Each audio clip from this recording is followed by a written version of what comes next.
নমস্কাৰ, ইডিয়ান জবাবতে চেনেলটোলৈ আপোনালোক সকলোকে স্বাগতম জনাই এটা গুৰুত্বপূৰ্ণ খবৰ দিবলৈ ওলাইছোঁ। আপোনালোকক জনাওঁ যে আমাৰ নিম্ন আৰু উচ্চ প্ৰাথমিকৰ ৫,৫০০ পদৰ নিযুক্তি প্ৰক্ৰিয়া চলাই নিয়াত হাইকোৰ্টৰ অনুমতি দিয়া হৈছে আৰু ইয়াৰ যি স্থগিতাদেশ আছিলে স্থগিতাদেশ প্ৰত্যাহাৰ কৰা হৈছে। ইয়াত আপোনালোকে দেখিছে স্থগিতাদেশ প্ৰত্যাহাৰ নিম্ন আৰু উচ্চ প্ৰাথমিকৰ ৫,৫০০ পদৰ নিযুক্তি প্ৰক্ৰিয়া চলাই নিয়াত অনুমতি হাইকোৰ্টৰ।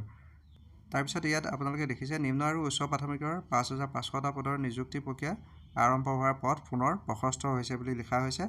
পদসমূহৰ যি দ্বিতীয় পৰ্যায়ৰ নথিপত্ৰ পৰীক্ষণত পূৰ্বে ন্যায়ালয়ে জাৰি কৰা স্থগিতাদেশৰ নিৰ্দেশ খাৰিজ হোৱাৰ লগে লগে বৃহৎ সকাহ লাভ কৰিছে শিক্ষা বিভাগে। আপোনালোকে জানে যে পূৰ্বে আমাৰ যি এজনীয়া বিচাৰপীঠ আছিলে, বিচাৰপীঠে পদসমূহৰ দ্বিতীয় পৰ্যায়ৰ নথি পৰীক্ষণত স্থগিতাদেশ জাৰি কৰিছিলে আৰু ৰাজ্য চৰকাৰে দাখিল কৰা এই সম্পৰ্কীয় আপিলৰ আবেদনৰ শুনানি গ্ৰহণ কৰি গুৱাহাটী উচ্চ ন্যায়ালয়ে পূৰ্বৰ স্থগিতাদেশৰ যি নিৰ্দেশ আছিলে এই নিৰ্দেশ খাৰিজ কৰে।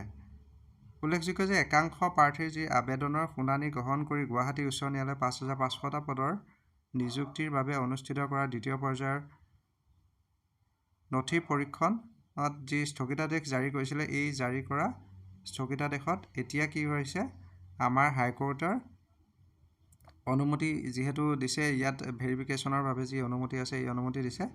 গতিকে এতিয়া কি হ'ব, দ্বিতীয় পৰ্যায়ৰ যি নথি পৰীক্ষণ আছে নথি পৰীক্ষণৰ স্থগিতাদেশ আঁতৰি যোৱাৰ লগে লগে ৫,৫০০টা পদৰ যি নিযুক্তি প্ৰক্ৰিয়া আছে এই নিযুক্তি প্ৰক্ৰিয়া চলাই নিয়াৰ যি পথ আছে পথ প্ৰশস্ত হ'ল বুলি জনোৱা হৈছে। আৰু আপোনালোক সকলোৱে জানে ১ এপ্ৰিলৰ পৰা ১১ এপ্ৰিললৈ দ্বিতীয় পৰ্যায়ৰ ভেৰিফিকেশ্যন হোৱাৰ কথা আছিলে, কিন্তু যি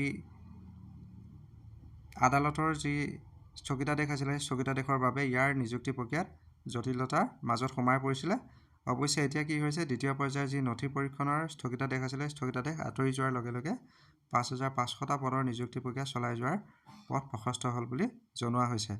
আৰু এনেধৰণৰ যিবিলাক বাতৰি আছে বাতৰিবিলাক আমি সদায় আপোনালোকক দিব চেষ্টা কৰোঁ। গতিকে আপোনালোকে আমাৰ চেনেলৰ ভিডিঅ'বোৰ চাই থকাৰ লগতে যিসকল আমাৰ চেনেলত নতুন তেখেতসকলে কাইণ্ডলি চেনেলটো ছাবস্ক্ৰাইব কৰি ল'ব। ধন্যবাদ।